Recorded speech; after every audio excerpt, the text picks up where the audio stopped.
ولا تعتقد أنك إذا تتوب لازم مرة واحدة تولي ملك من الملائكة. ممكن تتوب، ممكن ترجع بعد مدة إلى الذنوب، ولكن هذاك الذنب كي ترجع ليه يوم يومين خلاص كملت شهوتك، عاود ارجع إلى الله، عاود ارجع إلى الله تبارك وتعالى مباشرة. ما تبداش تقول أنا نص نص، يصلي ويشم، يصلي كمل صلي، كمل صلي، ما كتم كمل صلي، راك تشرب الخمر كمل صلي، ما عندك علاقة غير شرعية كمل صلي، ما تحبسش. خليك من الناس هذوك اللي يقول لك أنا كي نديرها على الصح، كي نديرها على الصح، كي ما نديرهاش على الصح.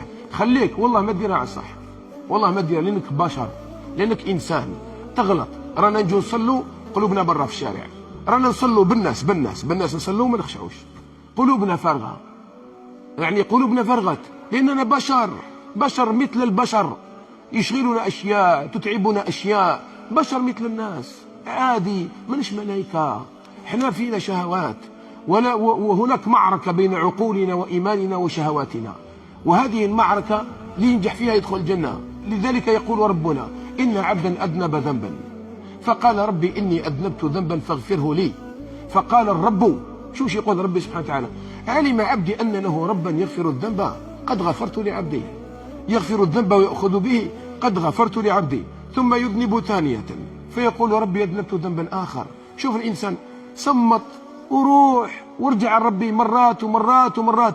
ربي ماهوش بشر، ربي رب البشر، رحمته أوسع متاع البشر. ما تقولش خلاص صمت، لا كمل مع ربي سبحانه وتعالى.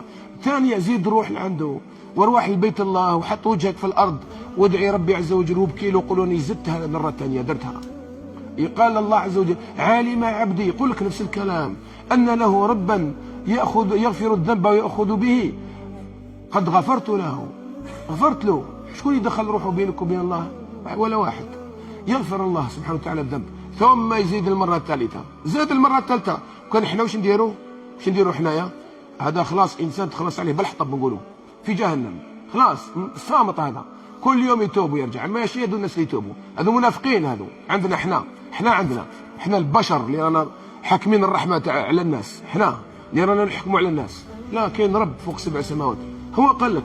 فالثالثة يزيد يجي معيش مشكل. علم عبدي أن له ربا يغفر، جا ليه قالوا لي زدت درت الثالثة، يعني عاودتها. قالوا علم عبدي أن له ربا يغفر الذنب، هكذاك مازال راهو جاي عندي ويعلم عبدي أنني رحيم. شوف الآن، أحسنت الظن بالله فتصالح الله معك. قال وش يقول ربي عز وجل؟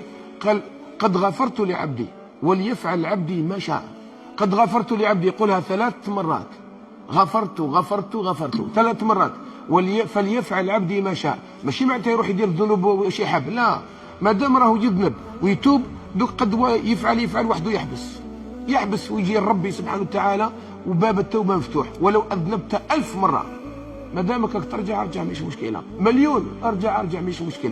وشنو كاينه حاجه واحده فقط رد بالك تروح تدير الذنب اعتمادا على التوبه، خاطرش تقدر تروح تدير الذنب ومن بعد ما يكفيكش الوقت باش تتوب. رد بالك في هذا فقط، والا فاعلم ان الله غفور رحيم.